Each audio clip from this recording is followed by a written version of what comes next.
हनुमान के मुख से सीता का समाचार पाकर रामचंद्र जी अत्यंत प्रसन्न हुए और कहने लगे, हनुमान ने बहुत भारी कार्य किया है, भूतल पर ऐसा कार्य होना कठिन है। इस महासागर को लांघ सकने की क्षमता गरुड़, वायु और हनुमान को छोड़कर किसी दूसरे में नहीं है। देवताओं, राक्षसों, यक्षों, गंधर्वों तथा दैत्यों द्वारा रक्षित लंका में प्रवेश करके उसमें से सुरक्षित निकल आना केवल हनुमान के लिए ही संभव है। इन्होंने समुद्र लंघन आदि कार्यों के द्वारा अपने पराक्रम के अनुरूप बल प्रकट करके एक सच्चे सेवक के योग्य सुग्रीव का बहुत बड़ा कार्य संपन्न किया है। स्वामी द्वारा दिए गए कार्य को सेवक उत्साह तथा लगन से पूरा करे तो वह श्रेष्ठ होता है। जो सेवक कार्य तो पूर्ण कर दे किंतु बिना किसी उत्साह के पूरा करे, वह मध्यम होता है और आज्ञा पाकर भी कार्य न करने वाला सेवक अधम कहलाता है। हनुमान ने स्वामी के एक कार्य में नियुक्त होकर उसके साथ ही दूसरे महत्वपूर्ण कार्यों को भी पूरा किया है और सुग्रीव को पूर्णतः संतुष्ट कर दिया है। आज मेरे पास पुरस्कार देने योग्य वस्तु का अभाव है। ये बात मेरे मन कसक उत्पन्न कर रही है कि यहाँ जिसने मुझे ऐसा प्रिय संवाद सुनाया, उसका मैं कोई वैसा ही प्रिय कार्य नहीं कर पा रहा हूँ।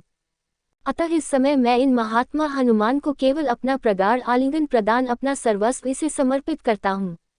ऐसा कहते कहते श्री रामचंद्र जी के अंग प्रत्यंग प्रेम से पुलकित हो गए और उन्होंने अपनी आज्ञा के पालन में सफलता पाकर लौटे हुए पवित्रात्मा हनुमान जी को हृदय से लगा लिया। फिर थोड़ी देर तक विचार करके रामचंद्र जी ने सुग्रीव से कहा, हे वानरराज, जानकी की खोज का कार्य तो सुचारू रूप से संपन्न हो गया, किंतु समुद्र की दुस्तरता का विचार करके मेरे मन का उत्साह पुनः नष्ट हो रहा है। महान जलराधि से परिपूर्ण समुद्र को पार करना अत्यंत कठिन है। ये कार्य कैसे हो पाएगा? राम को इस प्रकार चिंतित देख सुग्रीव ने कहा, वीरवर, आप दूसरे साधारण मनुष्यों की भांति क्यों संताप कर रहे हैं? जैसे कृतघ्न पुरुष सौहार्द को त्याग देता है, उसी प्रकार से आप भी इस संताप को त्याग दें। जब सीता जी का पता लग गया है तो मुझे आपके इस दुख और चिंता का कोई कारण नहीं दिखाई देता। मेरी वानर सेना की वीरता और पराक्रम के सामने ये समुद्र बाधा बनकर खड़ा नहीं हो सकता। हम समुद्र पर पुल बनाकर उसे पार करेंगे। परिश्रम और उद्योग से कौन सा कार्य सिद्ध नहीं हो सकता। हमें कायरों की भांति समुद्र को बाधा मान निराश होकर नहीं बैठना चाहिए। सुग्रीव के उत्साहपूर्ण शब्दों से संतुष्ट होकर राघव हनुमान से बोले, हे वीर हनुमान, कपिराज सुग्रीव की पुल बनाने की योजना से मैं सहमत हूँ। ये कार्य शीघ्र आरंभ हो जाए, ऐसी व्यवस्था तो सुग्रीव कर ही देंगे।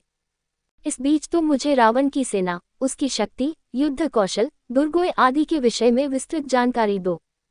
मुझे विश्वास है कि तुमने इन सारी बातों का अवश्य ही विस्तारपूर्वक अध्ययन किया होगा। तुम्हारी विश्लेषण क्षमता पर मुझे पूर्ण विश्वास है। रघुनाथ जी का आदेश पाकर पवनपुत्र हनुमान ने कहा, हे सीतापते, लंका जितनी ऐश्वर्य तथा समृद्धि से युक्त है, उतनी ही वह विलासिता में डूबी हुई भी है। सैनिक शक्ति उसकी महत्वपूर्ण है। उसमें असंख्य उन्मत्त हाथी, रथ और घोड़े हैं। बड़े बड़े पराक्रमी योद्धा सावधानी से लंकापुरी की रक्षा करते हैं। उस विशाल नगरी के 4 बड़े बड़े द्वार हैं। प्रत्येक द्वार पर ऐसे शक्तिशाली यंत्र लगे हुए हैं जो लाखों की संख्या में आक्रमण करने वाले शत्रु सैनिकों को भी द्वार से दूर रखने की क्षमता रखते हैं।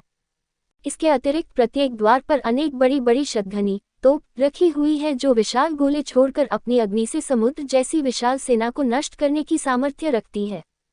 लंका को और भी अधिक सुरक्षित रखने के लिए उसके चारों ओर अभेद्य स्वर्ण का परकोटा खींचा गया है। परकोटे के साथ साथ गहरी खाइयां खुदी हुई है जो अगाध जल से भरी हुई है। उस जल में नक्र, मकर जैसे भयानक हिंसक जलजीव निवास करते हैं। परकोटे पर थोड़े थोड़े अंतर से बुर्ज बने हुए हैं। उन पर विभिन्न प्रकार के विचित्र किंतु शक्तिशाली यंत्र रखे हुए हैं। यदि किसी प्रकार से शत्रु के सैनिक परकोटे पर चढ़ने में सफल हो भी जाएं तो ये यंत्र अपनी चमत्कारिक शक्ति से उन्हें खाई में धकेल देते हैं।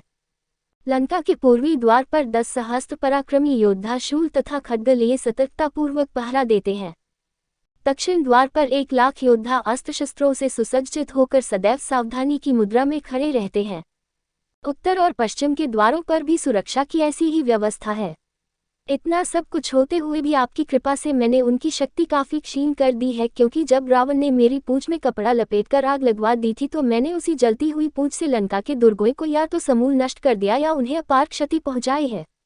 अनेक यंत्रों की दुर्दशा कर दी है और कई बड़े बड़े सेनापतियों को यमलोक भेज दिया है। अब तो केवल सागर पर सेतु बांधने की देर है, फिर तो राक्षसों का विनाश होते अधिक देर नहीं लगेगी।